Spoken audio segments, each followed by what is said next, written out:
Asyhadu an la ilaha illallah wa asyhadu anna Muhammadar Rasulullah. A'udzu billahi minasyaitonir rajim. Bismillahirrahmanirrahim. Assalamualaikum warahmatullahi wabarakatuh.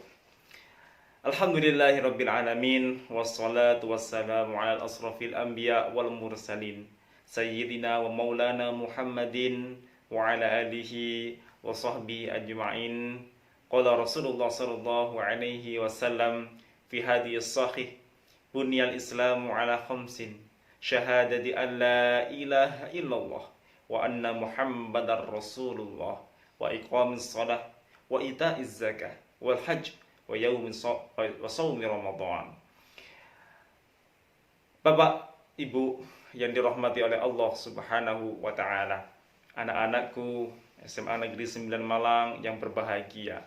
Syukur alhamdulillah pada kesempatan yang insyaallah barakah ini kita diberikan kesehatan oleh Allah Subhanahu wa taala, karunia yang luar biasa, suatu kesempatan yang diberikan oleh Allah kepada kita untuk bisa bertemu lagi di bulan suci Ramadan 1442 Hijriah. Kali ini kita patut bersyukur kepada Allah Subhanahu wa taala. Mudah-mudahan Allah menambahkan iman dan wahtisaban dalam hati kita, sehingga dalam menjalankan puasa bulan suci Ramadan ini dilancarkan oleh Allah, diridhai oleh Allah, dan mudah-mudahan diampuni oleh Allah Subhanahu wa taala dosa-dosa kita sebelumnya. Ghufirallahu ma taqaddama min dhanbi. Bapak Ibu yang dirahmati oleh Allah Subhanahu wa taala, anak-anakku SMA Negeri 9 Malang yang berbahagia. Dalam hadis yang barusan saya sampaikan, hadis ini sahih dari kitab Bukhari. Nabi Muhammad SAW menyampaikan dalam hadis ini bahwa Islam berdiri itu dari 5 pondasi. Islam bisa tegak sampai saat ini ada dalam hati kita, ada dalam diri kita, dalam kehidupan sehari-hari, karena Islam memiliki 5 perkara, 5 pondasi ini. Yang pertama, ketika kita menginginkan Islam ini tetap jaya ke depan, maka kita harus mengambil atau melaksanakan 5 perkara ini dalam kehidupan sehari-hari. Yang pertama adalah syahadati alla ilaha illallah wa anna Muhammadar Rasulullah. Yang pertama adalah syahadatain. 2 syahadat ini menjadi perkunci pertama dalam seorang mukallaf dalam menghadapi kehidupan sehari-hari dalam beribadah kepada Allah Subhanahu wa taala. Syahadatain ini ada 2 macam. Yang pertama adalah syahadat tauhid, yang kedua adalah syahadat ar-rasul. Syahadah berasal dari kata syahida, yang artinya ia telah meyakini. Lalu kemudian masuk ke dalam fi'il mudhari' menjadi asyhadu. Maka saya saat ini, detik ini, bersaksi alla ilaha illallah, bahwa sesungguhnya tiada Tuhan, tiada sesembahan kecuali Allah Subhanahu wa taala. Asyhadu an la ilaha illallah wa anna Muhammadar Rasulullah.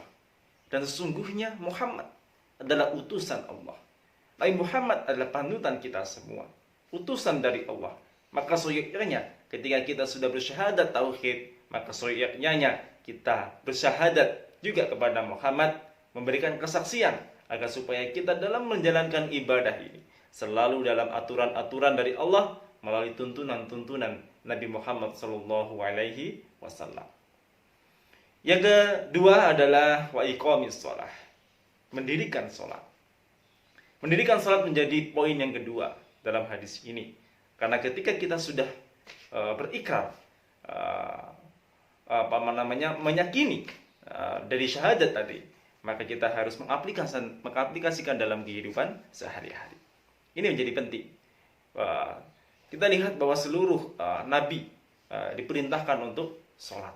Maka otomatis kita sebagai umat yang terakhir dari Nabi Muhammad SAW, kita juga harus menjalankan sholat. Siapapun yang sudah bersyahadat, yang sudah bersaksi terhadap keesaan Allah, maka otomatis diwajibkan oleh Allah Subhanahu wa taala untuk menjadi abdun, menjadi seorang hamba yang benar-benar kafah, yakni menjalankan ibadah, salah satunya wa iqamis shalah.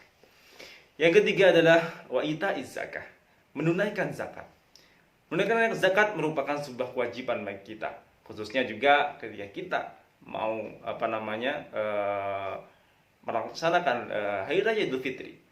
Maka seyogyanya sebelum sholat id, maka kita harus menjalankan zakat. Nah, zakat disebut ini adalah zakat fitrah, sebagai rangkaian dari bulan puasa Ramadan. Ada juga zakat mal. Ini juga dianjurkan oleh Allah Subhanahu wa taala. Agar supaya apa? Dalam diri kita, kehidupan kita dalam beribadah, tidak hanya lantas kita hablum minallah, tapi kita juga harus memiliki hablum minannas, mencintai sesama. Dengan cara apa? Menunaikan zakat. Karena sebagian dari harta kita itu sebenarnya bukan hanya milik kita saja, tetapi itu milik sesama manusia yang membutuhkan. Lalu kemudian yang ini ada beberapa pendapat juga kalau dalam kita belajar sehari-harian, maka yang keempat adalah puasa, baru yang terakhir adalah haji. Tapi dalam hadis tersebut dijelaskan haji terlebih dahulu. Haji ini juga merupakan salah satu rukun Islam yang harus dilaksanakan oleh seorang muslim, namun bagi siapa yang mampu. Ya. Kemudian yang terakhir yaitu puasa. Shaumi Ramadan. Puasa Ramadan ini menjadi poin yang terakhir dalam pembahasan hadis tersebut. Karena itu kita harus selalu membiasakan dalam kehidupan sehari-hari dengan baca syahadat. Mau makan baca syahadat, mau belajar baca syahadat, agar supaya kita semua dilancarkan oleh Allah Subhanahu wa taala dan selalu dalam keadaan iman dan takwa kepada Allah Subhanahu wa taala. Mau vaksin pun kita harus syahadat. Gitu ya. Mungkin hari ini itu saja yang bisa saya sampaikan. Insyaallah kita ketemu lagi di kunjungan selanjutnya. Wabillahi taufiq wal hidayah. Wassalamualaikum warahmatullahi wabarakatuh.